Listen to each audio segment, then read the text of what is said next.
نبی کریم صلی اللہ علیہ وسلم پر جھوٹ باندھنا، جھوٹی حدیثیں بیان کرنا۔ سلمہ بن اکوع رضی اللہ عنہ روایت کرتے ہیں، میں نے نبی کریم صلی اللہ علیہ وسلم کو فرماتے ہوئے سنا، جو شخص مجھ پر وہ کہے جو میں نے نہیں کہی، جو میں نے کہا ہی نہیں وہ میرے ذمہ لگا دے،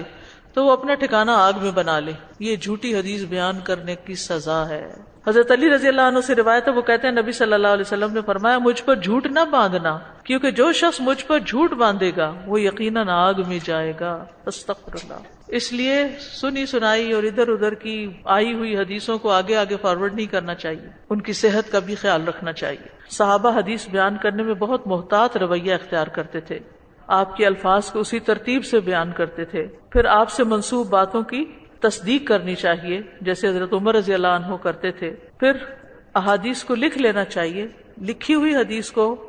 آگے بیان کرنا چاہیے، نہ کہ صرف حافظے سے کچھ کی اور کچھ نہ کی، یعنی اس کو پوری توجہ نہ دی۔ قرآن کے بارے میں بھی کہنے کہ اللہ تعالیٰ فرماتا ہے، قرآن میں لکھا ہے، حالانکہ نہ لکھا ہو یہ بھی بہت غلط بات ہے، بہت کبیرہ گناہوں میں سے ہے۔ اسی طرح نبی صلی اللہ علیہ وسلم کے بارے میں، اور اسی طرح کسی بھی عالم سے کوئی غلط بات منسوب کر دینا جو اس نے کہی نہ ہو یا اس کا وہ مقصد نہ ہو، تو یہ بھی بہت بڑا جرم ہے، یعنی کسی کے اوپر بھی جھوٹ باندھنا، بہتان لگانا۔